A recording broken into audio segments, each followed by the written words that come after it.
ಅದೇನು ಕಾಣಿಸ್ತದಲ್ಲಿ ನೀವೆಲ್ಲ ಅಂತೀರಿ. ರಾಜ ರಸ್ತಾವಿನವರು ಅವರು ಅನುಭವ ಉಳ್ಳಂತವ್ರು. ನಮ್ಮ ಮಹೇಶಣ್ಣವರು ಕೂಡ ಅವರಿಗೆ ಮಹೇಶಣ್ಣವರು ಕೂಡ ಸನ್ಮಾನ್ಯ ಬಿ.ವೈ. ವಿಜಯೇಂದ್ರಣ್ಣ ಅವರಿಗೆ ಬರೋ ಭಾರತ್ ಮಾತಾ ಕಿ ಬರೋ ಭಾರತ್ ಮಾತಾ ಕಿ ನರೇಂದ್ರ ಮೋದಿ ಅವರಿಗೆ ನರೇಂದ್ರ ಮೋದಿ ಅವರಿಗೆ. ಇವತ್ತು ನಾನು ಮನೆಗೆ ಹೋಗಿ ಕೂಡ ಸಾಕಾರ ಕೇಳ್ಕೊಂಡೆ, ನಮ್ಮ ಜೊತೆ ನೀವು ಇರಬೇಕು. ಭಾರತೀಯ ಜನತಾ ಪಕ್ಷ ಈ ಸಮಾಜನ ಗುರುತಿಸಿ ನಮಗೂ ನಿಮಗೂ ಒಕ್ಕಲಿಗ ಸಮಾಜ ಸೇರಿರೋದ್ರಿಂದ ನಮಗೆ ಒಂದು ಅವಕಾಶ ಕೊಟ್ಟಿದೆ. ನಾವು ನೀವಿಬ್ರು ಅದೃಷ್ಟವಂತರು ಅಂತ ಹೇಳಿದೆ. ಯಾಕೆ ಅಂತಂದ್ರೆ ಈ ಪಕ್ಷನ ಡೇವನಿಂದ ಕಟ್ಟಿರೋರವ್ರೆ, ಅಧ್ಯಕ್ಷರಾಗಿ ಕೆಲಸ ಮಾಡುವಂತ ಅರ್ಹತೆ ಇರ್ತಕ್ಕಂಥವ್ರು ಇದ್ರು. ಆದ್ರೂ ಕೂಡ 2 ಮಂಡಲ ಆಗಿದೆ. ಸರಗೂರಿಗೆ ವೀರಶೈವ ಸಮಾಜ ಕೊಡೋಣ, ಎಚ್.ಡಿ. ಕೋಟೆ ಮಂಡಲಕ್ಕೆ ಒಕ್ಕಲಿಗ ಜನಾಂಗನ ಗುರುತಿಸಿ ಒಂದು ಜವಾಬ್ದಾರಿಯನ್ನ ನನ್ನ ಮೇಲೆ ಇವತ್ತು ಕೊಟ್ಟಿದೆ ಭಾರತೀಯ ಜನತಾ ಪಕ್ಷ. ಕುಂತಿರ್ತಕ್ಕಂಥ ಎಲ್ಲ ಮುಖಂಡರುಗಳು, ಜಿಲ್ಲಾ ಮುಖಂಡರುಗಳು, ರಾಜ್ಯ ಮುಖಂಡರುಗಳು ಚರ್ಚೆ ಮಾಡಿ 4 ತಿಂಗಳು ವಿಳಂಬ ಆದರೂ ಕೂಡ ನನಗೆ ಇವತ್ತು ಒಂದು ಗುರುತವಾದಂಥ ಒಂದು ಜವಾಬ್ದಾರಿಯನ್ನು ಕೊಟ್ಟಿದೆ.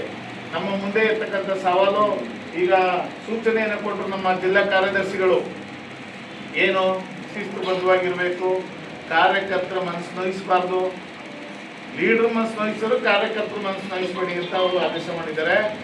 ಒಂದು ನಾನು ಹೇಳ್ತೀನಿ, ಕಾರ್ಯಕರ್ತರಿದ್ರೆ ಪಕ್ಷ, ಕಾರ್ಯಕರ್ತರನ್ನ ನಾನು ಯಾವತ್ತೂ ಕಡೆಗಣಿಸಲ್ಲ. ಭಾರತೀಯ ಜನತಾ ಪಕ್ಷ ಏನು ನಮಗೆ ಒಂದು ಜವಾಬ್ದಾರಿಯನ್ನ ಕೊಟ್ಟಿದೆ ಅದನ್ನ ನಿಭಾಯಿಸ್ತಾ ಹಿರಿಯ ಮುಖಂಡರುಗಳ ಸಲಹೆ ತಗೊಂಡು ನಿಮ್ಮ ಬೂತ್ ಮಹಾಶಕ್ತಿ ಕೇಂದ್ರಗಳ ಏನು ಅಧ್ಯಕ್ಷಗಳಿದ್ದೀರಿ ಅವ್ರನ್ನ ವಿಶ್ವಾಸ ತಗೊಂಡು, ಶಕ್ತಿ ಕೇಂದ್ರ ಅಧ್ಯಕ್ಷರು, ಬೂತ್ ಅಧ್ಯಕ್ಷಗಳನ್ನ ವಿಶ್ವಾಸ ತಗೊಂಡು ಪ್ರತಿ ಬೂತ್ ಕೂಡ ನಾನು ಪ್ರವಾಸವನ್ನ ಮಾಡ್ತೇನೆ. ಮುಖಂಡರುಗಳ ಒಳಗೂಡಿ ಅಲ್ಲಿ ತಮ್ಮಗಳ ಸಮಸ್ಯೆ ಏನಿದ್ರು ಬಗೆಹರಿಸ್ಕೊಡೋಣ. ನಂಬಿಕೆಲಾಗಿಲ್ಲ ಅಂದರೆ ಜಿಲ್ಲಾ ಮಟ್ಟದ ವರಿಷ್ಠಗಳವರೇ, ಅವರ ಮುಖಾನ ನಾನು ನಿಮಗೆ ಭರವಸೆಯನ್ನು ಕೊಡ್ತೇನೆ. ನಿಮ್ಮ ಮನಸ್ಸನ್ನು ನೋವು ಮಾಡ್ದಂಗೆ ಏನು ಇವತ್ತು ನಾವು ಹೊಸದಾಗಿ ಒಂದು ಜವಾಬ್ದಾರಿಯನ್ನು ಕೊಟ್ಟಿದೆ ಭಾರತೀಯ ಜನತಾ ಪಕ್ಷ, ಅದನ್ನ ಮುನ್ನಡೆಸ್ಕೊಂಡು ಮುಂಬರ್ತಕ್ಕಂಥ ಈಗಾಗಲೇ TFPCMS ಚುನಾವಣೆ ಬರ್ತಾ ಇದೆ. ಅದಕ್ಕೆ ಪೂರಕವಾಗಿ ನಮ್ಮ ಜಿಲ್ಲಾ ಸಮಿತಿಯಿಂದ ಮಾರ್ಗದರ್ಶನ ಪಡ್ಕೊಂಡು ಎಲ್ಲರೂ ಒಂದು ಮೀಟಿಂಗ್ ಕರೆಯುವಂಥ ಮುಖಂಡರುಗಳನ್ನ ಮೀಟಿಂಗ್ ಕರೆದು ತಮ್ಮ ಮುಖಾಂತರ ಚರ್ಚೆ ಮಾಡಿ ಅಭ್ಯರ್ಥಿಗಳನ್ನ ಯಾರು ಹಾಕಬೇಕು, ಪಕ್ಷನ ತಳಮಟ್ಟದಿಂದ ಸಂಘಟನೆ ಮಾಡುವಂಥ ಗುರುತಾದಂಥ ಜವಾಬ್ದಾರಿ ನಮ್ಮ ಮೇಲಿದೆ, ನಿಮ್ಮ ಮೇಲಿದೆ. ಎಲ್ಲರೂ ಕೂಡ ಒಟ್ಟಾಗಿ ಮಾಡೋಣ.